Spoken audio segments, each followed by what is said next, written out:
चलिए बात अब उत्तराखंड की खबरों की भी कर लेते हैं। तो सबसे पहले बात रुद्रप्रयाग से आ रही खबर की करते हैं। यहाँ पर त्रिजुगनी नारायण बाजार के मेले में बड़ा धमाका हो गया और ये कैमरे में भी रिकॉर्ड हुआ है। धमाके की लाइव तस्वीरें कैमरे में रिकॉर्ड हुई जो इस वक्त आप देख रहे हैं। धमाके के बाद पूरे बाजार में अफरा तफरी मच गई। न्यूज़ 18 पर आप सिलेंडर में हुए धमाके का एक्सक्लूसिव वीडियो भी देख सकते हैं कि किस तरह से सिलेंडर में बड़ा धमाका हुआ। आपको बता दें कि चाय की दुकान में पहले आग लग गई थी, जिसके बाद आग से सिलेंडर में ब्लास्ट। और ये आवाज भी आप सुन पा रहे हैं। गनीमत रही कि घटनास्थल से लोगों को पहले ही हटाया जा चुका था, नहीं तो एक बड़ा हादसा हो सकता था। हालांकि घटना के बाद फायर ब्रिगेड की टीम ने यहाँ पर एक दुकान में आग लगी जिसके अंदर 3-4 सिलेंडर हैं अभी भी, और ये भयंकर आग लगी हुई है। तो आग से बाद में सिलेंडर ब्लास्ट हुआ। ये एक्सक्लूसिव तस्वीर आप देख रहे हैं न्यूज़ 18 उत्तर प्रदेश उत्तराखंड पर। मेले में ब्लास्ट हुआ और अफरा तफरी मच गई और ब्लास्ट की आवाज भी आप सुन सकते हैं। और जब ब्लास्ट हुआ उसके बाद भगदड़ मच गई, लोग भागने लगे और चाय की दुकान में ये आग लगी।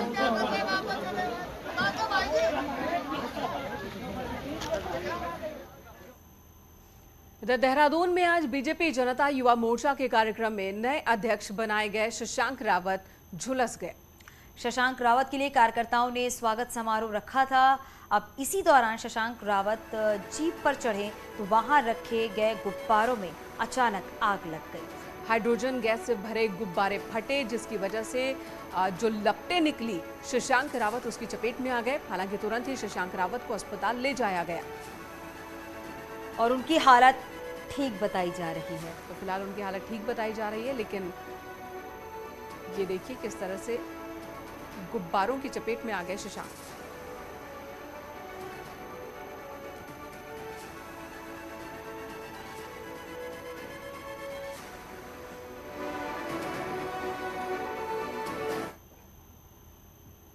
ऊधम सिंह नगर के किच्छा में इनकम टैक्स विभाग की बड़ी कार्रवाई देखने को मिली है। टीम ने राजस्थान सरकार में कद्दावर मंत्री राजेंद्र यादव के भाई विजय यादव के आवास और फूड फैक्ट्री पर छापेमारी की है।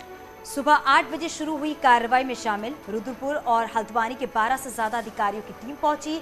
विजय यादव के आवास और फैक्ट्री में दस्तावेजों को खंगालने के साथ ही परिजनों से संपत्ति का ब्यौरा जुटाने में लगी रही। छापेमारी के दौरान दोनों ही जगहों पर किसी को भी एंट्री की इजाजत नहीं दी गई और वहां पुलिस कर्मचारियों को भी तैनात किया गया था।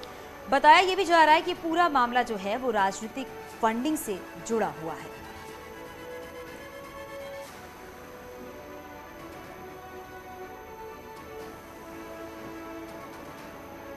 और देहरादून से बड़ी खबर अब हम आपको दिखाएंगे, जहां पर ARTO आनंद जायसवाल को गिरफ्तार कर लिया गया है। 2017 में ऋषिकेश में ज्यादा जुर्माना वसूलने के मामले में ये बड़ी कार्रवाई की गई है और तब से आनंद जायसवाल देहरादून हेडक्वार्टर में अटैच थे और अब जी बिल्कुल विजिलेंस ने ये कार्रवाई की है।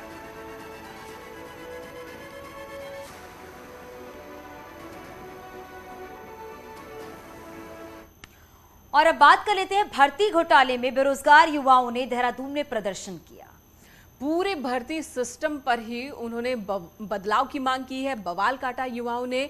वहीं मुख्यमंत्री ने जल्द से जल्द भर्तियों का भरोसा दिया है। और अधीनस्थ सेवा चयन आयोग के बचे एग्जाम अब कोई दूसरी संस्था करवाएगी।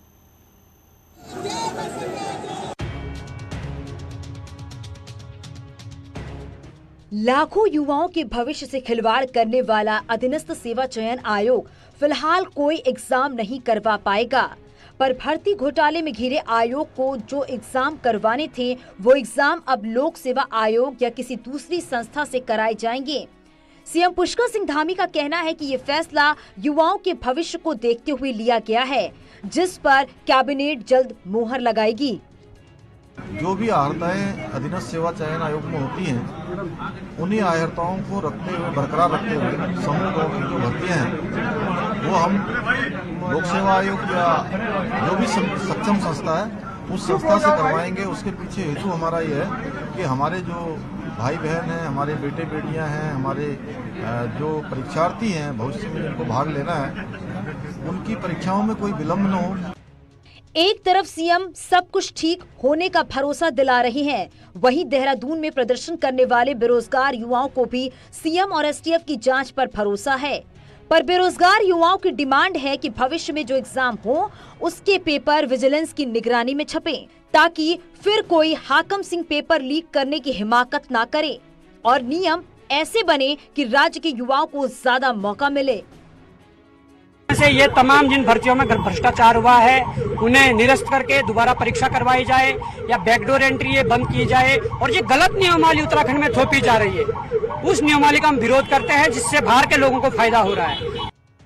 पेपर भर्ती लीक घोटाले ने लाखों युवाओं की उम्मीदों को तोड़ा है और एग्जाम कराने वाले आयोग खुद सवालों में घिरे हैं। ऐसे में सरकार का पहला प्रयास जल्द से जल्द भर्ती परीक्षा कराने का है, ताकि आयोग न सही सरकार पर युवाओं का भरोसा बरकरार रहे। दीपांकर भट्ट, न्यूज़ 18, देहरादून। इधर उत्तराखंड के पूर्व सीएम त्रिवेंद्र सिंह रावत ने दिल्ली में बीजेपी के राष्ट्रीय अध्यक्ष जेपी नड्डा से मुलाकात की और ये मुलाकात उनके आवास पर हुई।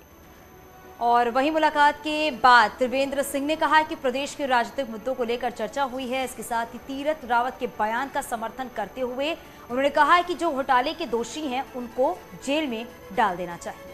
हालांकि माना जा रहा है कि राज्य में भर्ती घोटालों को लेकर भी त्रिवेंद्र और जेपी नड्डा के बीच बातचीत हुई होगी।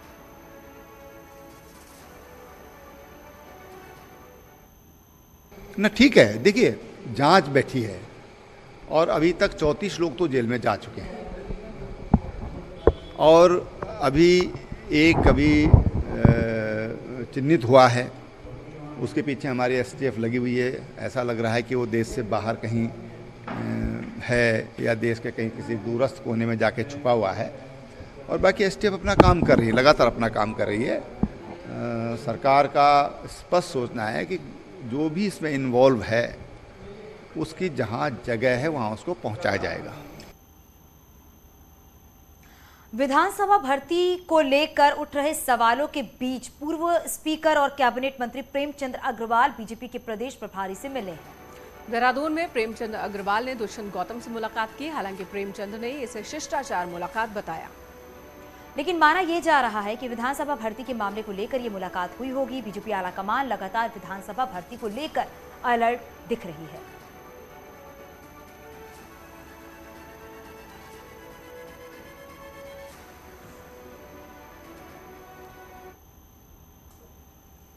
विधानसभा में बैकडोर एंट्री को लेकर बवाल थमता नहीं दिख रहा। कांग्रेस ने पूर्व स्पीकर और मंत्री प्रेमचंद अग्रवाल से इस्तीफे की मांग की है। कांग्रेस का कहना है कि वो पद पर रहते हुए जांच प्रभावित कर सकते हैं। वहीं बीजेपी अध्यक्ष महेंद्र भट्ट के भाई को भी विधानसभा में नौकरी देने का आरोप है, जिस पर महेंद्र भट्ट का कहना है कि 1 महीने की जांच के बाद साफ हो जाएगा कि किस किस पर आरोप है और कौन कौन आरोपी है।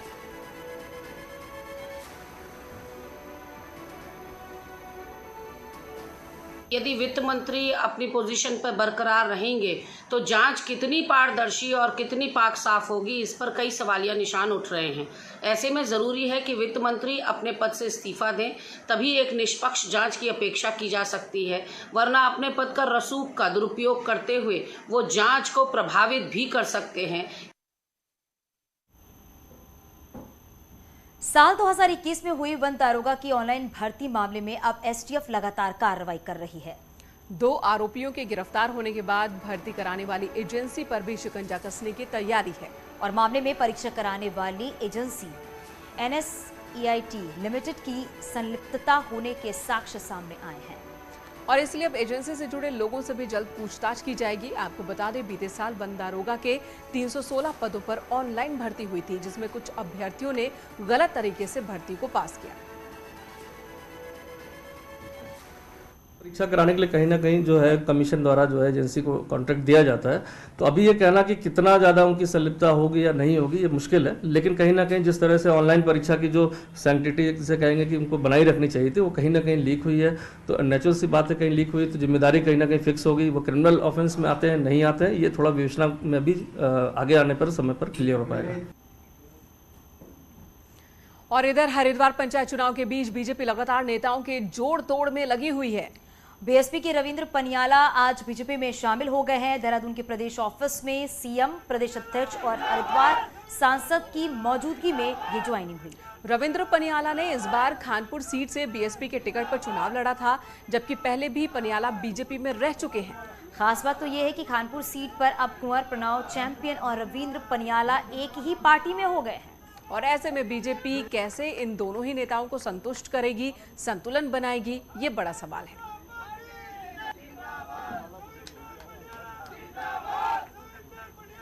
तो हम लोग अपना समय भाजपा में देने का मन बना करके भारतीय जनता पार्टी की रीति और नीतियों में जो है उनसे हम पहले भी वाकिफ थे, तो उसी में अपना पार्टी में ज्वाइन करने का आज मन बना। तो हम लोगों का यही एक प्रयास है कि जो हमारी त्रिस्तरीय पंचायत की जो सरकार है वह सरकार भी भारतीय जनता पार्टी के समर्थित होगी, भारतीय जनता पार्टी की होगी।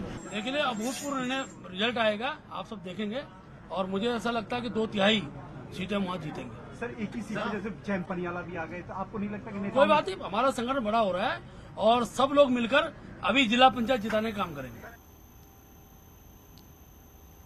देहरादून आईएसबीटी पर आज न्यूज 18 की टीम के साथ जो हुआ वो चौथे स्तंभ पर आघात है। रैमिकी नाम की कंपनी के प्राइवेट गार्ड्स ने न्यूज 18 की टीम के साथ न सिर्फ बदजुबानी की बल्कि कैमरा भी तोड़ा है। और हैरानी की बात तो ये भी है, कंपनी देहरादून में ब्लैक लिस्टेड है। आप कैसी बात कर रहे हो ये बताओ। चलो आप करो जितना करो, हाथ मार लगाओ मैंने बोल दिया। ये तस्वीरें बुधवार सुबह 9:50 की हैं, जब न्यूज 18 की टीम देहरादून आईएसबीटी पर शूट कर रही थी। लेकिन तभी वहां मौजूद रेमिकी कंपनी के सुरक्षा कर्मियों ने विजुअल बनाने के दौरान न्यूज 18 के कैमरे को तोड़ दिया। कैमरा पर्सन राकेश रावत और रिपोर्टर भारती सकलानी के साथ बदसलूकी की। ये पहला मामला नहीं है जब रेमिकी कंपनी के कर्मचारियों द्वारा इस तरह का दुर्व्यवहार किया गया हो। हालांकि परिवहन मंत्री का कहना है कि इस तरह के मामले में कार्रवाई की जाएगी। जो आईएसबीटी जो कंपनी के जो अधिकारी हैं, जो गार्ड हैं, उनका व्यवहार बहुत ही चिंताजनक है।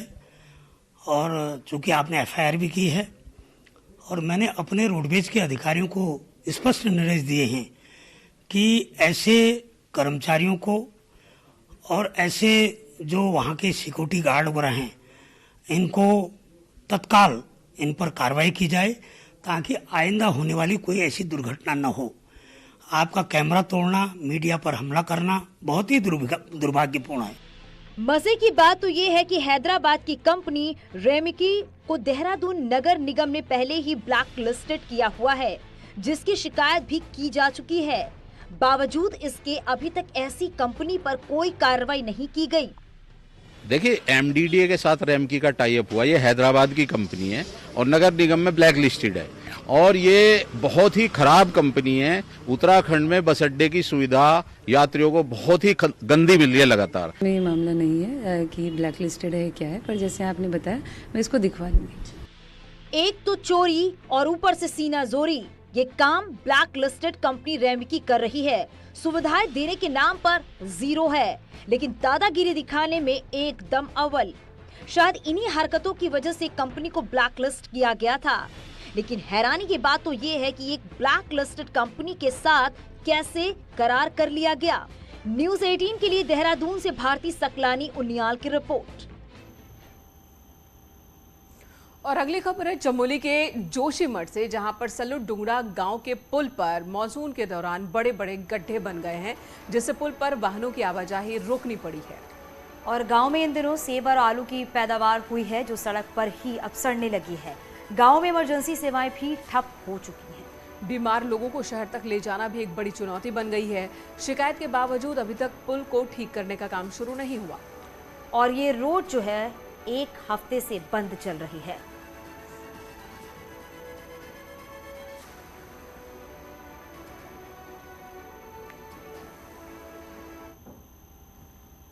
टिहरी के यूनियन बैंक की मदन नेगी शाखा में हुए करीब 2 करोड़ गबन मामले में एसआईटी द्वारा जांच की जा रही है।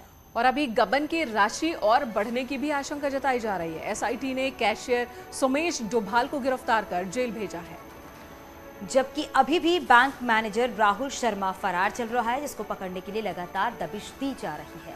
अभी तक की जांच में कैशियर सोमेश डोभाल द्वारा 4 तरीकों से फर्जीवाड़ा किए जाने की बात सामने आई है और इस पूरे मामले में लगातार जांच भी की जा रही है।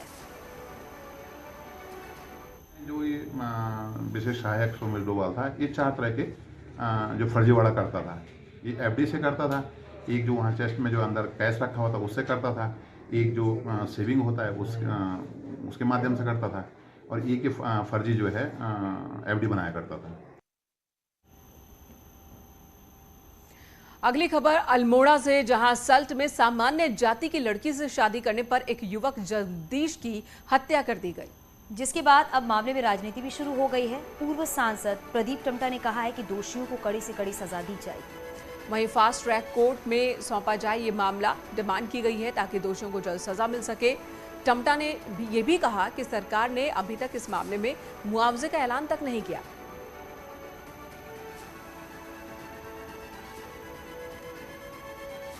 दोषियों को सख्त से सख्त, कड़ी से कड़ी सजा दी जाए, मामले का निपटान जल्दी हो। इसके लिए चाहे उत्तरकाशी की घटना हो या अल्मोड़े में जगदीश की जो जघन्य हत्या की है उसका मामला हो, इसको फास्ट ट्रैक कोर्ट को सौंपा जाए, जिससे कि सजा शीघ्र से शीघ्र।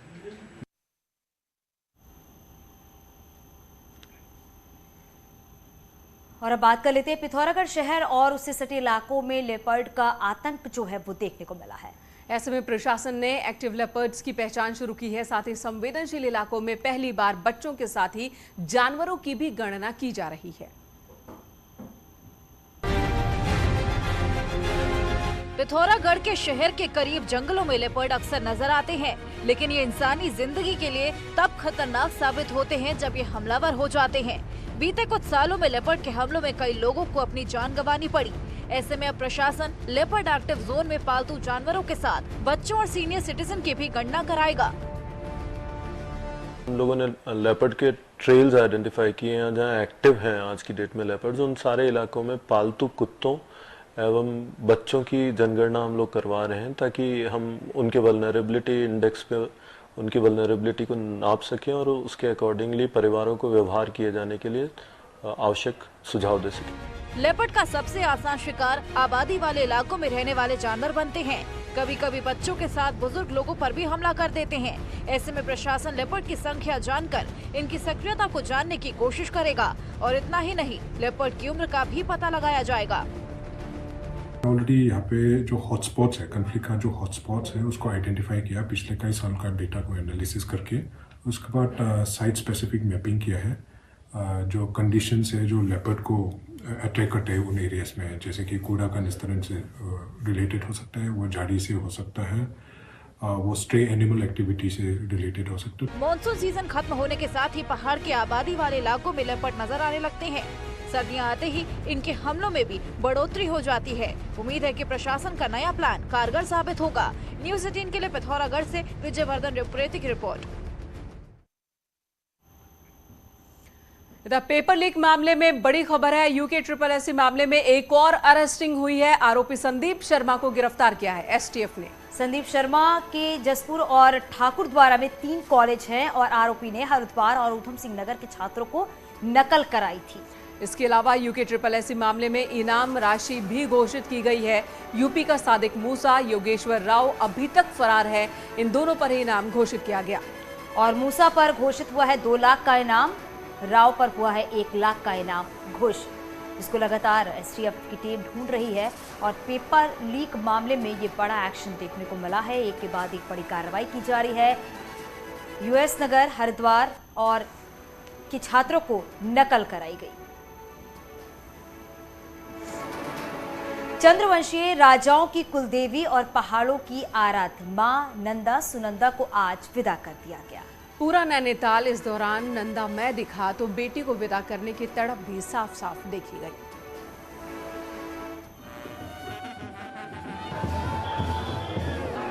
पहाड़ की कुलदेवी नंदा आज मायके से लौट गई। इस दौरान नैनीताल भक्ति में डूबा रहा तो हजारों भक्त इस यात्रा में शामिल हुए।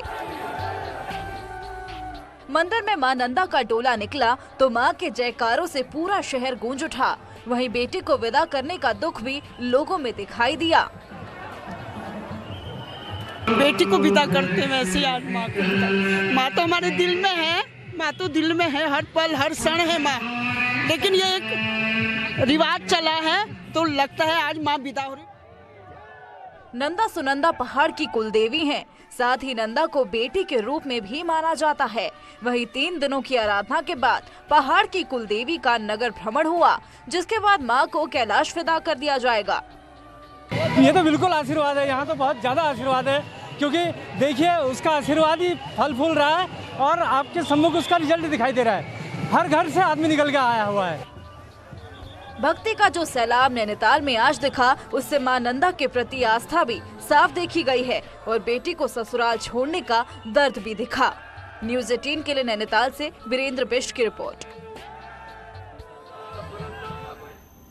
और कुछ ऐसी तस्वीरें अल्मोड़ा में देखने को मिली, जहां पर नंदा सुनंदा की भव्य यात्रा पूरे बाजार में निकाली गई। नंदा देवी मंदिर से डोबा नौला तक शोभा यात्रा निकाली गई और मां की एक झलक पाने के लिए हजारों संख्या में लोग पहुंचे हुए थे, जिसकी तस्वीरें भी आप देख रहे हैं। उस वक्त की तस्वीर है और एक सप्ताह तक मां नंदा सुनंदा की भव्य पूजा अर्चना के साथ ही रंगारंग कार्यक्रमों का भी आयोजन किया गया। मां की विदाई नम आंखों के साथ श्रद्धालुओं ने। और चमोली में भी 64 मुखी मां नंदा की डोली जात यात्रा के लिए अपने मूल स्थान लाता मंदिर से नीति घाटी के लिए रवाना हो गई, जहां देश के सीमावर्ती गांव में 64 मुखी देवी अपने भक्तों को आशीर्वाद देंगी। यात्रा के पहले पड़ाव तोलमा गांव में मां नंदा रात्रि विश्राम के लिए पहुंची। और यहां पर रुकेंगे छोटे से ब्रेक के लिए, तुरंत लौटेंगे खबरों का सिलसिला जारी।